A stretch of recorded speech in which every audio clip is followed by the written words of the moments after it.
Students, welcome to my YouTube channel Maths Galaxy Hub. Students, आज आप लोगों को 12th क्लास की मैथ पढ़ानी। 12th क्लास में रिलेशन एंड फंक्शन यानी संबंध एवं फलन पढ़ाया जा रहा है, जिसकी एक्सरसाइज 1.1 के क्वेश्चन नंबर 1 से 6 तक मैंने पिछले वीडियो में बताए थे। आज 7 नंबर से बताना है। स्टूडेंट्स, जिन लोगों ने पिछला वीडियो नहीं देखा है, पिछले 2 वीडियो में बता चुका हूँ कि एक में एग्जाम्पल बताए गए थे, एक में एक्सरसाइज के क्वेश्चन बताए गए थे। जिन लोगों ने पिछला वीडियो नहीं देखा है, देख लें, ताकि ये वीडियो और आगे की वीडियो समझने में कोई दिक्कत ना हो। स्टूडेंट्स, मेरे चैनल को सब्सक्राइब करें, ज़्यादा से ज़्यादा लाइक और शेयर करें। तो हम आज की क्लास शुरू करते हैं एक्सरसाइज 1.1 के क्वेश्चन नंबर 7 से। 7 नंबर देखिए, सिद्ध कीजिए कि किसी कॉलेज के पुस्तकालय की समस्त पुस्तकों के समुच्चय ए में R बराबर x, y such that x तथा y में पेजों की संख्या समान है। इसको हम क्या करते हैं, पुस्तकालय जो लाइब्रेरी है उसमें जितनी भी पुस्तकें हैं उसको हम शार्ट में लिख देते हैं। A बराबर पुस्तकालय की समस्त पुस्तकों का समुच्चय है और R तो आपको दिया है, R बराबर x, y such that x तथा y में पेजों की संख्या समान है। तो हम 3 चीज़ें सिद्ध करते हैं। सबसे पहले हम बता चुके हैं कि पहले हम रिफ्लेक्सिव यानी स्वतुल्य सिद्ध करते हैं, उसके बाद सममित सिमेट्रिक, उसके बाद ट्रांजिटिव संक्रामक। 3 चीज़ें हमको सिद्ध करनी होती। तो सबसे पहले हम स्वतुल्य के लिए क्या करेंगे, हम स्टेप वाइज 3 स्टेप में इसको करते हैं। चाहे हम इसको पार्ट फर्स्ट मान लें या पार्ट फर्स्ट मान लें या इसको हाईलाइट कर दें, क्योंकि पहला जो पार्ट है वो रिफ्लेक्सिव यानी स्वतुल्य का होता है। तो हम इसको पार्ट फर्स्ट दे देंगे 7वें नंबर में। पार्ट फर्स्ट रिफ्लेक्सिव का है, सेकंड आपका सिमेट्रिक का, थर्ड ट्रांजिटिव का है। पार्ट फर्स्ट या हम इसको हाईलाइट कर दें, इसको हम एरो से ऐसे हाईलाइट कर दें, क्योंकि यहाँ पर कन्फ्यूजन होता है, इसलिए हम हाईलाइटर का यूज नहीं करते। हाईलाइट कर दें या स्टार बना दें, हम कुछ भी कर सकते हैं। तो स्टार, पहला वाला जो स्टार है वो रिफ्लेक्सिव के लिए। सबसे पहले हमको क्या करना है, इसमें रिफ्लेक्सिव में ये दोनों चीज़ें सेम होनी चाहिए, यानी एक ही चीज़ होती है जो उसके सेट को बिलोंग करती है। यहाँ पर हम मान लेते हैं for all x belongs to a,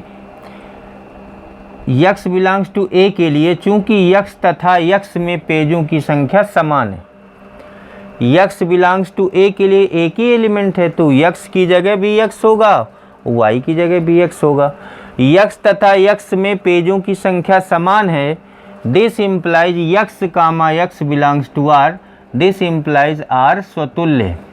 एक बार फिर से देख लें, अगर ये x, y ये प्रदर्शित करता है कि x तथा y में पेजों की संख्या समान है, तो x तथा x में पेजों की संख्या समान है, इसको हम इस तरह से लिखेंगे x, x belongs to r, this implies r is reflexive.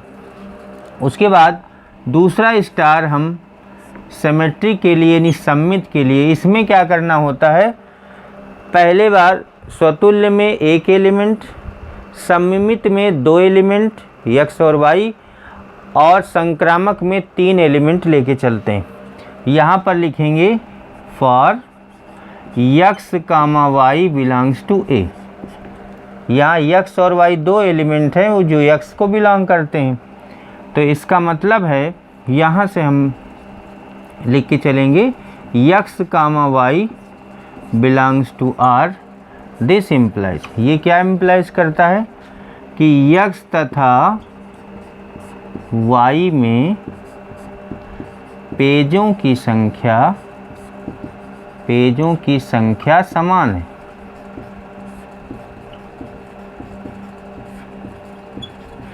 तो आपको क्या करना है, अगर ये इसका मान इसके बराबर है तो x तथा y में पेजों की संख्या समान है, तो हम ये भी तो कह सकते हैं कि y तथा x में पेजों की संख्या समान है। तो दिस इम्प्लाइज y तथा x में पेजों की संख्या समान है।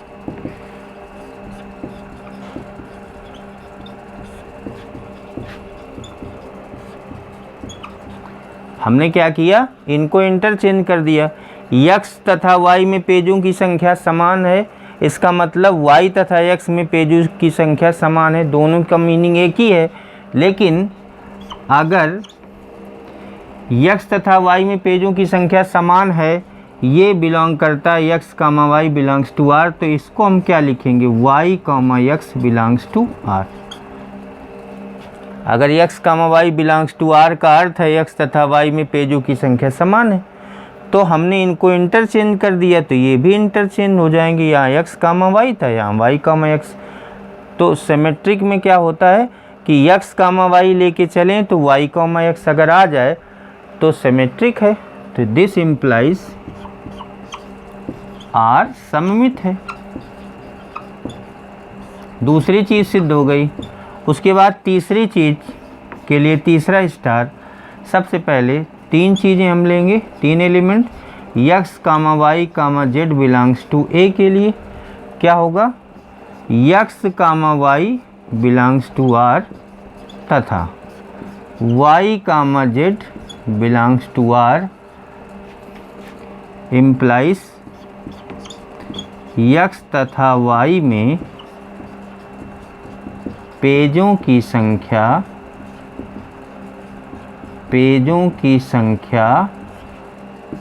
समान है। और पहले वाले का मतलब x comma y belongs to r का मतलब है x तथा y में पेजों की संख्या समान है। दूसरे वाले का क्या मतलब है, y तथा z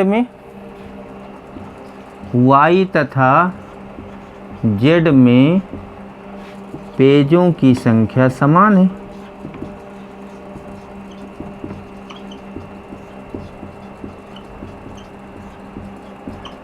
इससे क्या निष्कर्ष निकल रहा है, x तथा y में पेजों की संख्या समान है और y तथा z में पेजों की संख्या समान है। इसके पेजों की संख्या इसके समान है, इसके पेजों की संख्या इसके समान है। इसका मतलब क्या हो गया कि x तथा z में पेजों की संख्या समान है, x तथा z में पेजों की संख्या समान है।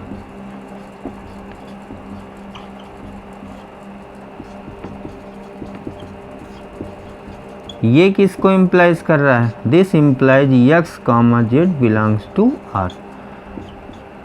r आपका क्या है, इसका मतलब है r संक्रामक है। हमको रिफ्लेक्सिव में क्या करना होता है, x कामा y और y कामा z लेके चलें तो कॉमन एलिमेंट यहाँ से हट जाए, y हट जाए, x comma z belongs to r अगर आ जाए तब हम कहते हैं r आपका ट्रांजिटिव है, यानी r संक्रामक है। तो इन तीनों को क्या आपको प्रूफ करना था, r एक तुल्यता संबंध है। अगर कोई संबंध स्वतुल्य है, सममित है, संक्रामक है, तो आपको फाइनली लिख देना है अतः R एक तुल्यता संबंध है, इक्विवेलेंस रिलेशन, तुल्यता संबंध है। यही आपको प्रूफ करना था। क्वेश्चन नंबर 8 देखते हैं। सिद्ध कीजिए कि a इक्वल 1 2 3 4 5 में r equal a comma b such that mod of a minus b सम है द्वारा प्रदत्त संबंध r एक तुल्यता संबंध है। प्रमाणित कीजिए कि 1 3 5 के लिए अवयव एक दूसरे से संबंधित है और 2 4 के लिए सभी अवयव एक दूसरे से संबंधित हैं, परंतु 1 3 5 का कोई भी अवयव 2 4 के किसी भी अवयव से संबंधित नहीं है। तो पहले आपको पहला पार्ट करना है कि R एक तुल्यता संबंध है, उसके बाद दूसरा पार्ट करना है। तो पहला पार्ट, इसके लिए हम शॉर्ट में क्या करेंगे, इसको शॉर्ट कर देंगे क्वेश्चन को। a इक्वल 1 2 3 4 5 जितनी हमें ज़रूरत है उतना हम यहाँ शॉर्ट में लिख लेंगे। ये a लिख लिया, r लिख लिया, r equal a comma b such that mod of a minus b सम है। तो सबसे पहले आपको क्या करना है, स्वतुल्य के लिए हम पहला स्टार बनाते हैं ताकि आपको पता चल जाए कि 3 स्टार में यानी 3 चीज़ें हम निकाल रहे हैं। पहला स्टार बनाते हैं या पार्ट डाल देते हैं, जो भी लिखना है आपको लिख सकते हैं। तो स्वतुल्य के लिए आपको क्या करना है, यहाँ पर a कामा a, तो यहाँ लिखेंगे A belongs to, for all A belongs to A, इसके लिए क्या हो जाएगा mod of A minus A. जहाँ ए और बी लिखा है वहाँ ए और ए ही लिखना है। मतलब इसमें क्या होता है, स्वतुल्य में एक ही एलिमेंट दोनों जगह लिखा जाता है। ए कामा ए, इसका क्या मतलब हो जाएगा mod of A minus A. Mod of A minus A बराबर मॉड ऑफ 0, मॉड ऑफ 0 बराबर 0। इसका मतलब है this implies A comma A belongs to R. 0 एक सम संख्या है, 0 हम जानते हैं कि एक सम है। इसका मतलब है this implies A comma A belongs to R. इसका मतलब ये हो गया कि are स्वतुल्य।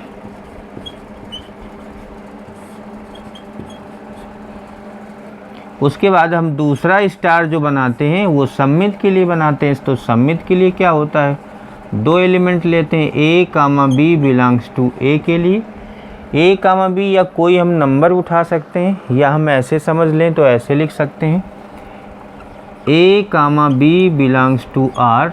This implies mod of A minus B सम है। इसका अर्थ है ये सम है। इसकी मीनिंग और इसकी मीनिंग सेम होती है। ये जो लिखा है R equal A comma B such that A minus B एक सम है, तो इसको आप ऐसे लिख सकते हैं A comma B belongs to R. This implies mod of A minus B सम है। अगर mod of A minus B सम है तो क्या हम इनको चेंज कर दें तो वो सम नहीं होगा। जैसे मैंने कोई एग्जांपल ले लें, कोई भी मॉड ऑफ 2 माइनस 4, अगर ये मॉड ऑफ -2 ये सम आएगा, तो क्या हम इनको इंटरचेंज कर दें तो सम नहीं होगा। देख लीजिए 4 minus 2 equal mod of 2 equal 2, वो भी सम होगा क्योंकि मॉड के अंदर है। मॉड के अंदर है तो मॉड के अंदर उसकी वैल्यू पर पॉजिटिव हो या निगेटिव उससे कोई मीनिंग नहीं होता, पॉजिटिव ही होती है। उसके बाद इसका मतलब है कि मॉड ऑफ बी माइनस ए ये भी सम होगी। अगर ये सम है जैसा कि ये, तो ये भी सम होगी। इसका मतलब mod of B minus A भी सम होगी। इसका मतलब क्या हो गया, this implies mod of A minus B को आप लिख रहे हैं सम है, तो A comma B belongs to R, तो इसको आप क्या लिखेंगे B comma A belongs to R. This implies R आपका सममित है। अगर हम ये लेकर चलें, इसका अपोजिट आ जाए, रिवर्स आ जाए, B comma A belongs to R, तो हम कहते हैं आर आपका सिमेट्रिक है। उसके बाद हम तीसरी चीज़ चेक करते हैं। इसके लिए आपको 3 एलिमेंट लेना पड़ेगा, A comma B comma C belongs to A के लिए। इसमें क्या करना है, A comma B belongs to R तथा B comma C belongs to R का अर्थ है, या आप ऐसे लिख सकते हैं this implies mod of A minus B सम है तथा mod of B minus C सम है। ये हुआ, देखिए A comma B belongs to R का मतलब है mod of A minus B सम है, और B comma C belongs to, ये अपने आप से आपको लिखना है B comma C belongs to R का मतलब है mod of B minus C सम है। तो अगर ये सम है ये सम है, दोनों को ऐड कर दिया जाए तो वो सम नहीं होगा। दिस इम्प्लाइज जब दोनों को हम ऐड करेंगे, रफली आपको समझना है, अगर ये सम है ये सम है, ऐड कर देंगे तो बी से बी कैंसिल हो जाएगा। तो आपको डायरेक्ट उसका मान लिखना है mod of A minus B सम है। अगर ये सम था तो हमने लिखा A comma B belongs to R. अगर ये सम है तो हमने लिखा B comma C belongs to R. अगर ये सम है तो इसको आप क्या लिखेंगे, this implies A comma C belongs to R. इसका मतलब आर आपका संक्रामक। तो आर स्वतुल्य है, सममित है, संक्रामक है, अतः R एक तुल्यता संबंध है। अतः R एक तुल्यता संबंध है।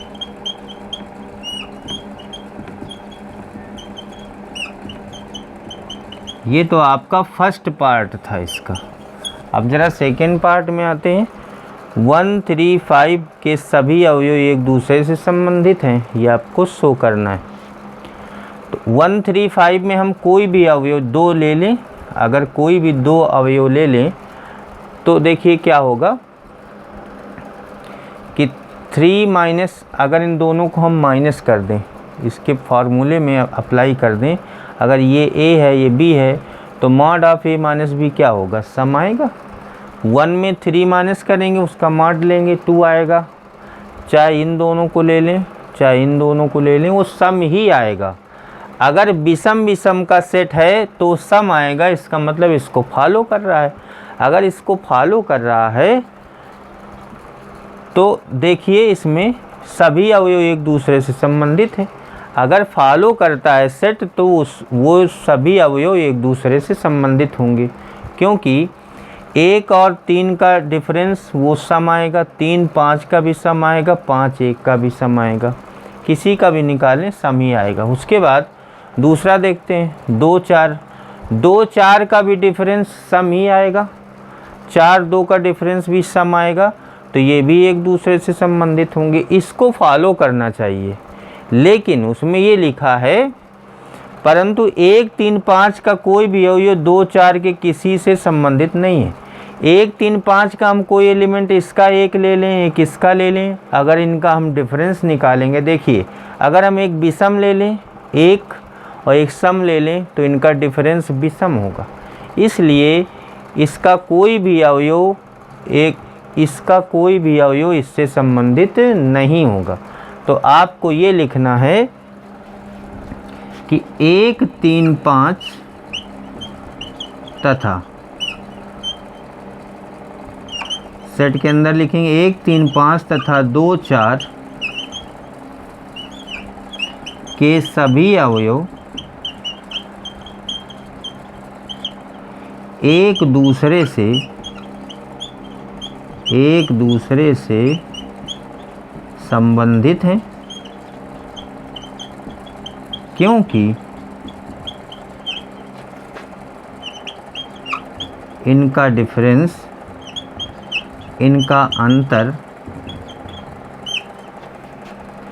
एक विषम संख्या एक सम संख्या। इसी तरह ये लिख देंगे कि 1 3 5 का कोई भी अवयव 2 4 के किसी भी अवयव से संबंधित नहीं होगा, क्योंकि इनका डिफरेंस एक विषम संख्या होगी।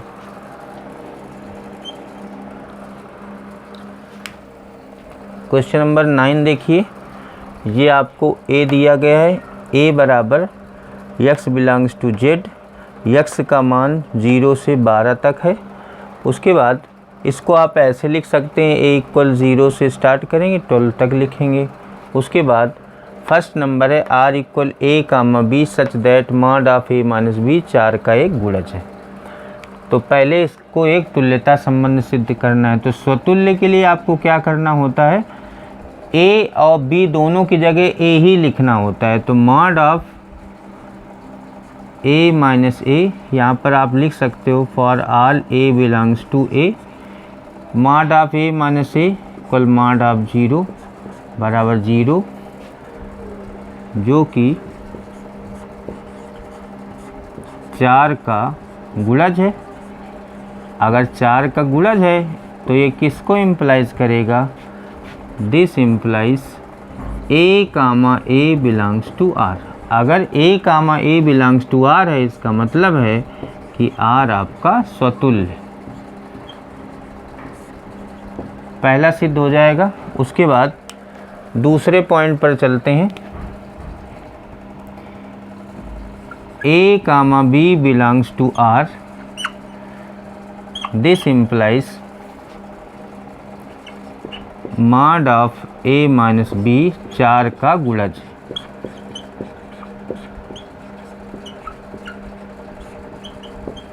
अगर mod of A minus B 4 का गुणज है तो इसको अगर हम इंटरचेंज कर दें तो भी 4 का गुणज होगा, क्योंकि गुणज में पहली बात तो इसमें मॉड लगा हुआ है और गुणज में प्लस माइनस का भी कोई रोल नहीं होता। तो आपको ऐसा लिख सकते हैं, मॉड ऑफ बी माइनस ए, ये भी 4 का गुणज है।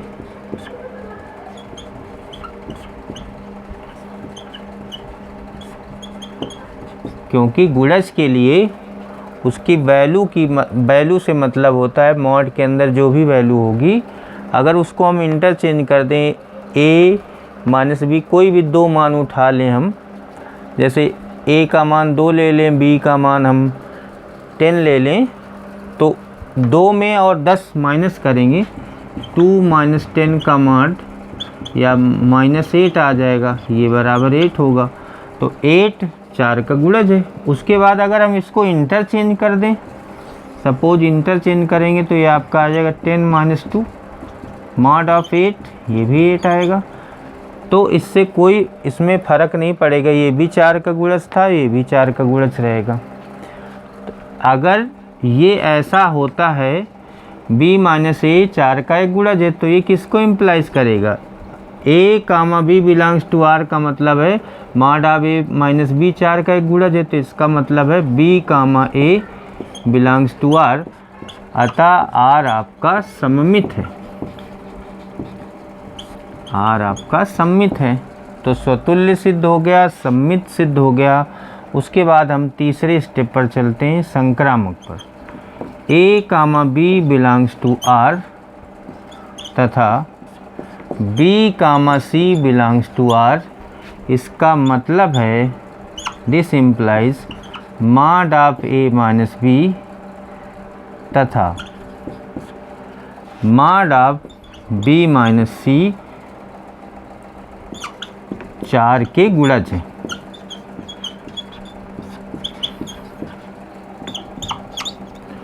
इसका क्या मीनिंग होगा? अगर ये 4 का गुणज है, mod of a minus B, mod of b minus C भी 4 का गुणज है, तो दोनों को अगर जोड़ दें तो वो भी तो 4 का गुणज होगा। ऐसे मान लेते हैं ये 8 आपका 4 का गुणज है, 12 भी 4 का गुणज, इन दोनों को ऐड कर दें 12 8 20, तो ये भी 4 का गुणज होगा। तो वही चीज़ इसमें दी गई है। तो आपको क्या करना है, कॉमन एलिमेंट हटा देना है, जोड़ने पर रफली आपको जोड़ लेना है। इन दोनों को जोड़ेंगे तो b से b कैंसिल हो जाएगा, मॉड ऑफ a माइनस सी, ये भी 4 का गुणज है। अगर ये 4 का गुणज है तो ये किसको इम्प्लाइज करेगा? This implies a comma C belongs to r, और इसका मतलब होगा r आपका संक्रामक है।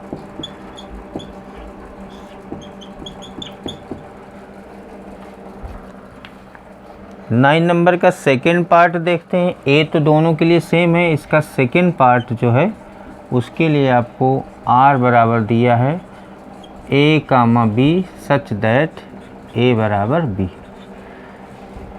तो r एक तुल्यता संबंध है, ये आपको सिद्ध करना है। अगर कोई भी संबंध स्वतुल्य है, सममित है, संक्रामक है, तो r एक तुल्यता संबंध कहा जाता है। तो इसके लिए सबसे पहले हम स्वतुल्य चेक करेंगे। तो for all a belongs to a, इसके लिए क्या होगा? a बराबर a होगा। जब a बराबर b, a कामा b का मतलब है a बराबर b, तो a बराबर a तो हो ही सकता है। ये किसको बिलोंग करेगा?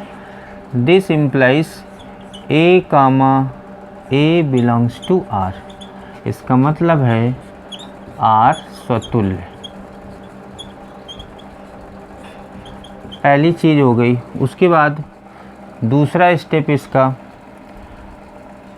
a comma b belongs to a, यानी 2 नंबर्स के लिए आपको क्या करना है? a comma b belongs to r। इसका क्या मतलब है? इसका मतलब है दिस इम्प्लाइज a बराबर b। तो इसको आप ये भी तो लिख सकते हैं b बराबर a। अगर a comma b belongs to r का मतलब है a बराबर b, तो इसको हम b बराबर a भी लिख सकते हैं। This implies b comma a belongs to r। अगर ये रिलेशन बता रहा है A comma B belongs to R, तो ये रिलेशन क्या बताएगा, B comma A belongs to R. तो हम A comma B belongs to R के बराबर प्रूफ कर दें B comma A belongs to R. This means R is symmetric, यानी सममित है।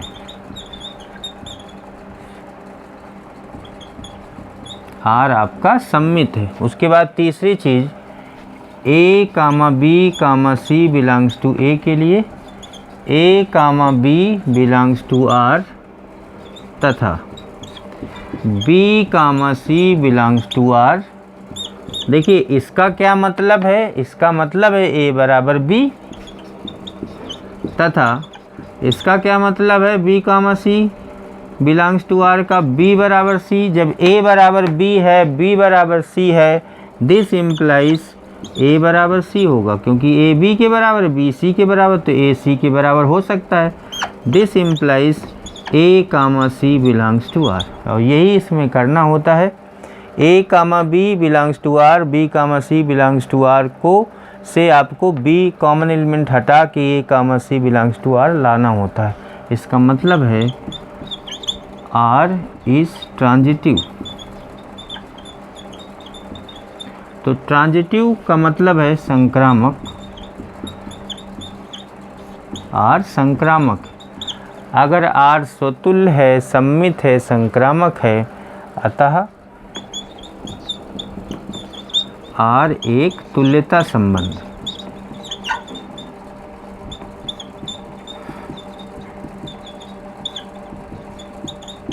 यही आपको प्रूफ करना था। क्वेश्चन नंबर 11 देखिए, सिद्ध कीजिए कि किसी समतल में स्थित बिंदुओं के समुच्चय में r बराबर p कॉमा q, r बराबर p comma q such that p की मूल बिंदु से दूरी q की मूल बिंदु से दूरी के समान है। मतलब आप अगर मूल बिंदु को O मान लें तो OP बराबर आपको OQ दिया, इसका ये मीनिंग है। ये आपको तुल्यता संबंध सिद्ध करना है। अगर मूल बिंदु को हम O मान लें तो P से मूल बिंदु की दूरी यानी OP equal to OQ, Q की मूल बिंदु से दूरी, ये आपको दिया। जैसे अभी ऊपर वाले क्वेश्चन में था A बराबर B, यहाँ पर OP बराबर OQ दिया है। तो आपको क्या करना है, सबसे पहले स्वतुल्य के लिए, तो स्वतुल्य के लिए क्या हो सकता है कि OP बराबर OP, ये तो संभव है क्योंकि स्वतुल्य में क्या होता है, एक ही पॉइंट होता है। यहाँ OP बराबर, जैसे OP बराबर OQ है तो OP बराबर OP होगा। दिस इम्प्लाइज, ये किसको इम्प्लाइज करेगा, P comma P belongs to R। अगर P comma P belongs to R है, इसका मतलब है कि R स्वतुल्य है। उसके बाद सममित के लिए आपको क्या करना है, P comma Q belongs to R, इसका मतलब है दिस इम्प्लाइज OP बराबर OQ। तो इसको आप इंटरचेंज कर सकते हैं, OQ बराबर OP भी कर सकते हैं। OP बराबर OQ को OQ बराबर OP भी लिख सकते हैं। तो ये किसको इम्प्लाइज करेगा, Q comma P belongs to R। अगर ये P comma Q belongs to R बराबर OP बराबर OQ को प्रदर्शित करता है, तो इसको आप क्या लिख सकते हैं, Q comma P belongs to R। तो ये लेकर चले, इसका रिवर्स प्रूव हो जाएगा। इसका मतलब है R आपका सममित है। उसके बाद तीसरी चीज़, संक्रामक के लिए P comma Q belongs to R तथा Q कामा, क्योंकि R ऑलरेडी आ रहा है इसमें, P Q R लेना चाहिए, 3 नंबर होते हैं।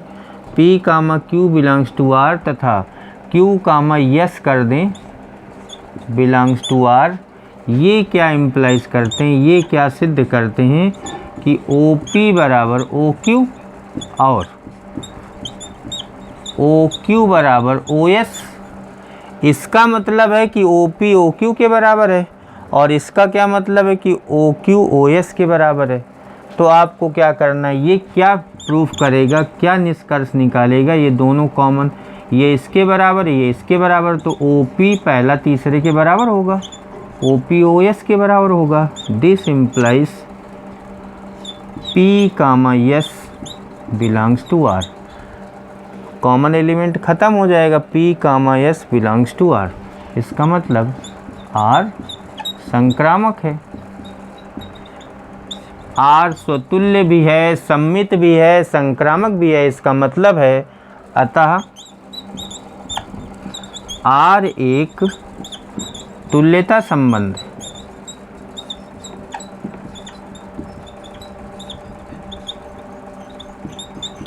यही आपको प्रूफ करना था। उसके बाद दूसरा पॉइंट है, पुनः सिद्ध कीजिए कि बिंदु P does not equal to 0,0 से संबंधित सभी बिंदुओं का समुच्चय P से होकर जाने वाले एक वृत्त को निरूपित करता है जिसका केंद्र मूल बिंदु पर है। तो इसको आपको क्या करना है, OP बराबर OQ। इसका मतलब हो जाएगा कि Q का बिंदुपथ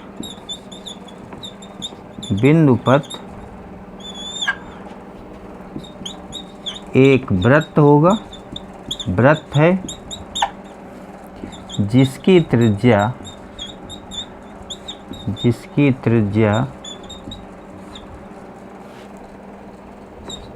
OP। यहाँ पर लिखा है कि P does not equal to 0,0।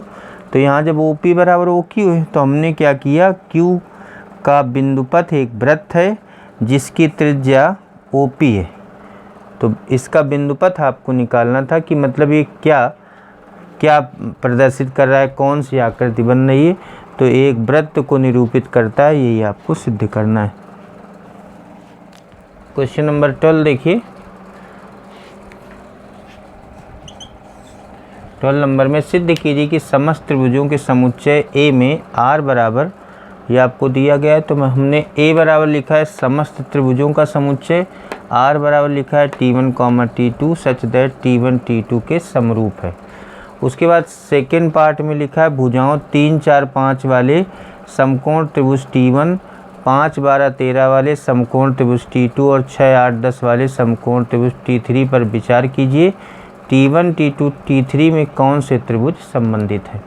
तो हम पहला पार्ट करते हैं। इसके लिए हम स्वतुल्य, सम्मित और संक्रामक सिद्ध करेंगे। तो स्वतुल्य के लिए आपको क्या करना है, प्रत्येक T बिलोंग्स टू A। इसके लिए क्या होगा, T के समरूप होगा, क्योंकि प्रत्येक त्रिभुज अपने के समरूप होता है, समरूप है। This implies T, T belongs to R। इसका मतलब है कि R स्वतुल्य।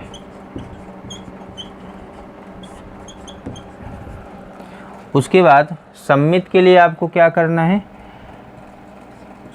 T1, T2 belongs to R। This implies T1 T2 के समरूप है। आपको क्या करना है, इसको इंटरचेंज कर देना है।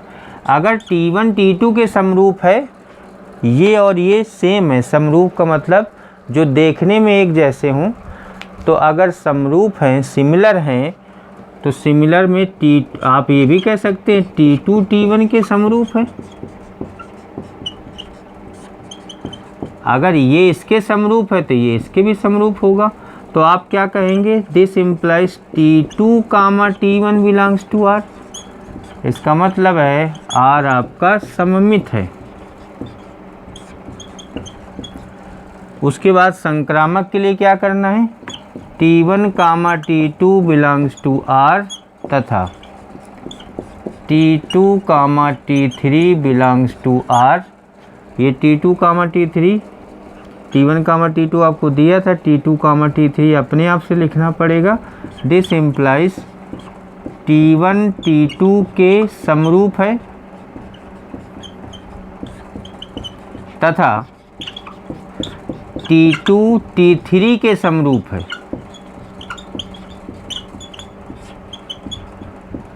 इसका मतलब है कि T1 T2 के समरूप है और T2 comma T3 belongs to R का मतलब है T2 T3 के समरूप है। ये इसके सिमिलर है, ये इसके सिमिलर है, तो हम T1 T3 के समरूप लिख सकते हैं। तो आपको लिखना है अतः T1 T3 के समरूप है।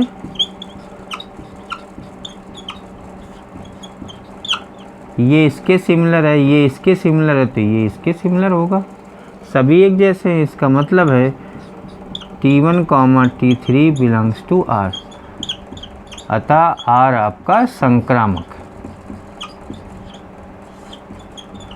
अगर R में स्वतुल्य है, सममित है, संक्रामक है, R ये तीनों चीज़ें हैं, तब हम कहते हैं R एक तुल्यता संबंध है।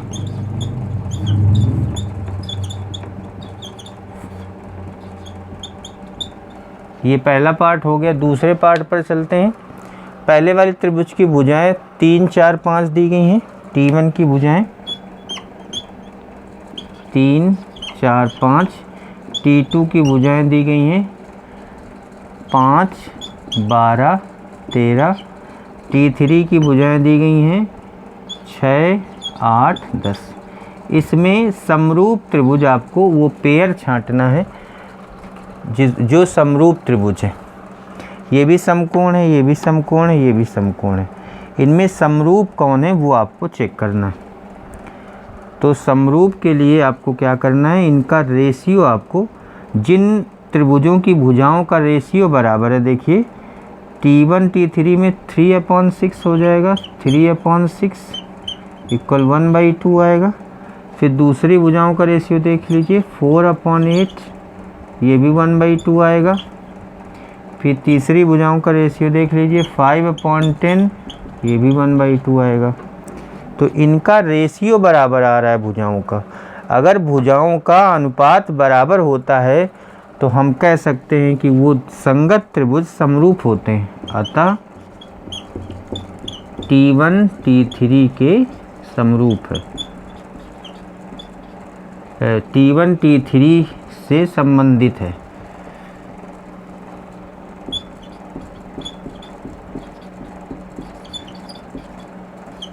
क्योंकि संबंधित वही होगा जो समरूप होगा, और समरूप वही होगा जिसकी भुजाओं का अनुपात बराबर होगा। क्वेश्चन नंबर 14 देखिए। मान लीजिए XY तल में स्थित रेखाओं का समुच्चय यल है और यल में R बराबर, ये आपको दिया है, R बराबर हमने लिख लिया है। उसके बाद ये सेकेंड पार्ट आपको दिया गया है, ये हम बाद में करेंगे। पहले इसको हम देखते हैं कि इसमें क्या रिलेशन है। तो सबसे पहले स्वतुल्य चेक करेंगे। तो for all L belongs to L, इसके लिए क्या होगा, यल समांतर है यल के। अगर दोनों जगह एक ही चीज़ हो जाएगी L का L, उसका मतलब क्या होगा, यल समांतर है यल के। इसका मतलब कोई भी लाइन अपने लाइन के समांतर हो सकती है। दिस इम्प्लाइज L का L बिलोंग्स टू R। इसका मतलब है R आपका स्वतुल्य। ये तो स्वतुल्य के लिए हो गया। सममित के लिए क्या होता है, L1 comma L2 belongs to R। इसका मतलब है L1 समांतर है L2 के, तो समांतर का ये निशान होता है पैरेलल टू L2। इसको आप ऐसे तो लिख ही सकते हैं L2 पैरेलल टू L1। जब L1 L2 के समांतर है तो L2 L1 के समांतर होगा। तो इसका क्या मीनिंग हो गया, इसका मीनिंग हो गया कि L2 comma L1 belongs to R। L1 comma L2 belongs to R का मतलब है L1 L2 के समांतर है। तो इसका मतलब हो जाएगा L2 comma L1 belongs to R। इसका मतलब है R आपका सममित है। स्वतुल्य हो गया, सममित हो गया। उसके बाद तीसरी चीज़ संक्रामक। L1 comma L2 belongs to R तथा L2 comma L3 belongs to R। ये क्या प्रदर्शित कर रहे हैं कि L1 पैरेलल टू L2 तथा L2 पैरेलल टू L3। इसका मतलब है L1 L2 के समांतर है, इसका मतलब है L2 L3 के समांतर है। जब ये इसके समांतर है, ये इसके समांतर है, तीनों समांतर हो गए। It means L1 parallel to L3। आपको क्या करना है, कॉमन एलिमेंट हटाना है, तो L1 L3 के समांतर होगा। मतलब हो जाएगा कि L1 L3 belongs to R। This implies R संक्रामक। तो R स्वतुल्य है, सममित है, संक्रामक है। इसका मतलब R एक तुल्यता संबंध है।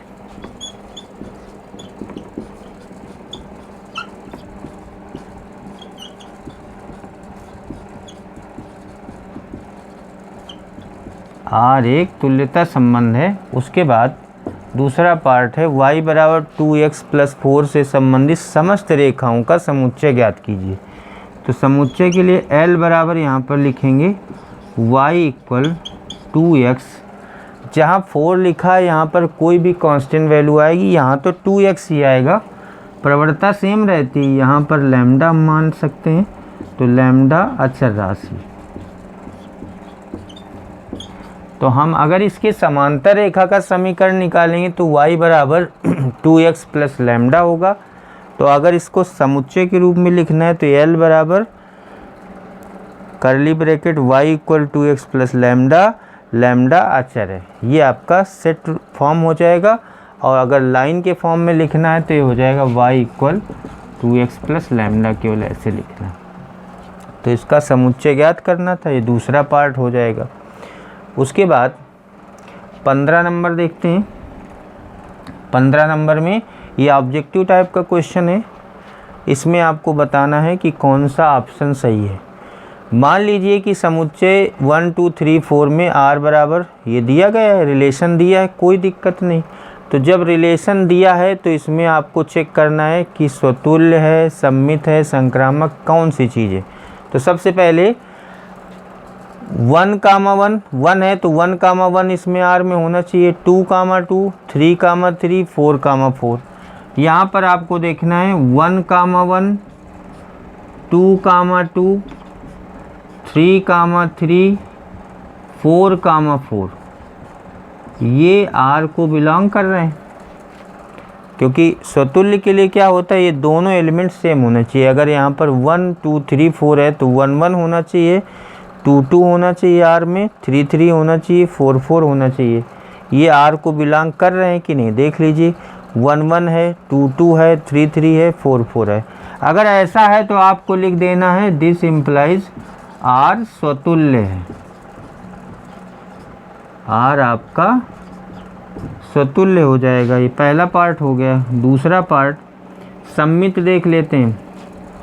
सममित के लिए 1, 2 लेकर चलते हैं, पहले दो एलिमेंट। अगर 1, 2 बिलोंग कर रहा है R को, देखिए 1, 2 बिलोंग कर रहा है R को, तो इसका रिवर्स यानी 2, 1 भी बिलोंग करना चाहिए। तो देख लेते हैं 2, 1 कहीं बिलोंग कर रहा है, नहीं कर रहा, तो आपको लिख देना but 2, 1 does not belongs to R। This implies जब ये बिलोंग कर रहा है, इसका रिवर्स 2, 1 बिलोंग नहीं कर रहा है, इसका मतलब R सममित नहीं है। उसके बाद तीसरी चीज़ देख लेते हैं, संक्रामक। संक्रामक में क्या होता है, ABC ऐसा चलता है। मतलब अगर 1, 3 बिलोंग कर रहा है R को और 3, 2 बिलोंग कर रहा है R को, तो ये क्या होना चाहिए, 1, 3 भी बिलोंग करना चाहिए। सॉरी 1, 3 अगर R को बिलोंग कर रहा है और 3, 2 कर रहा है तो कॉमन एलिमेंट हटा दो, 1, 2 भी बिलोंग करना चाहिए। 1, 2 तो पहले ही बिलोंग कर रहा है। This implies 1, 2 belongs to R। ABC अगर बिलोंग करें तो कॉमन एलिमेंट हट जाए, यानी AC अगर बिलोंग करने लगे तो हम कहते हैं कि R संक्रामक है। एक बार फिर से देख लें, इसमें 3 एलिमेंट चेक करते हैं, 2 सेट।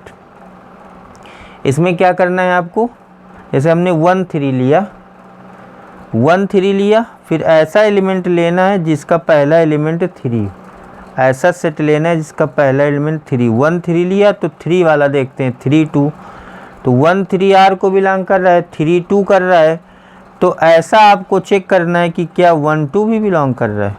तो 3 3 हटा दीजिए, 1 2 भी देखिए बिलोंग कर रहा है। इसका मतलब है कि R आपका R संक्रामक है। अब ये ऑब्जेक्टिव टाइप का क्वेश्चन है, इसमें बी ऑप्शन सही होगा। स्वतुल्य है, संक्रामक है, लेकिन सम्मित नहीं है। बाकी ऑप्शन आप लोग देख लेंगे, बाकी ये बी पार्ट आपका सही होगा। सलूशन आपको बता दिया गया है। स्टूडेंट, एक्सरसाइज 1.1 आज से समाप्त होती है, साथ ही आज की क्लास भी यहीं पर समाप्त होती है। Thank you.